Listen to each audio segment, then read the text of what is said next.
ស្រីអីលើចុះចិត្តតែឌឺថាខ្ញុំនេះមិនចង់មិនឈឺគេថាខ្ញុំកុំឡោះអាចារ្យពេលឃើញស្រីខ្លះស្រីខ្លះតាមផ្លូវជុំមុតទៅចូលទីសាម៉ៅចង់ទៅសួរកូនចៅអ្នកណាភ្នែកខ្ញុំមើលទៅដូចជាមិនប្រពៃប្រុងងាកមើលក៏ឡាចង់បាំងត្រកៀកងក់ទើតយូរចានស្រាំងឡាសង្ហាតែគេបែរធ្វើចារឹកស្រីស្អាតតែគេបែរធ្វើចារឹកស្រីស្អាតរលេកពេលណាសែនខឹងស្រីអីលើរកពីពេកក្រៃបើទឹកបែមិនចង់និយាយគេមិនចង់មើលមុខឡើយណា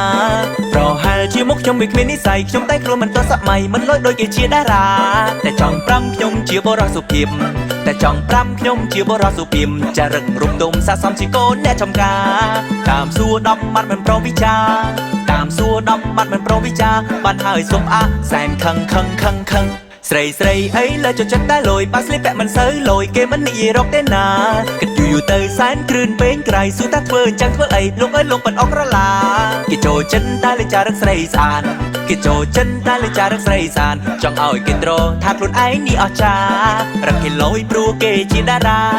រកគេលយព្រោះគេជាតារាអូយខ្ញុំខ្លាចហើយសែនខឹង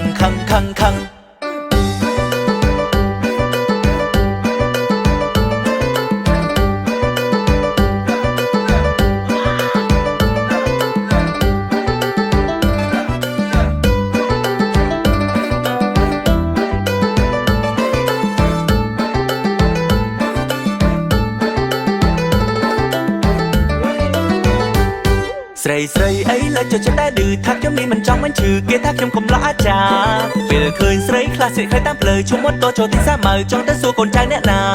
ភ្នែកខ្ញុំមើលទៅដូចជាមិនប្រពៃ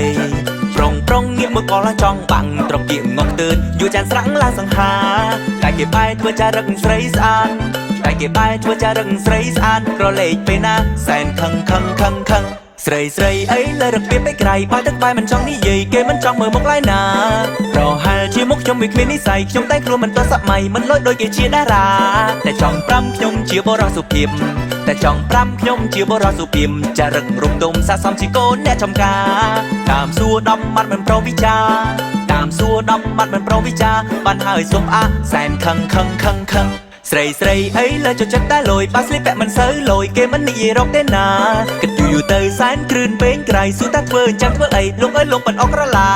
គេចូលចិត្តតែលេចារឹកស្រីស្អាតគេចូលចិត្តតែលេចារឹកស្រីស្អាតចង់ឲ្យគេត្រថាខ្លួនឯងនេះអស្ចារ្យរកគេលយព្រោះគេជាតារារកគេលយព្រោះគេជាតារាអូយខ្ញុំខ្លាចហើយសែនខឹង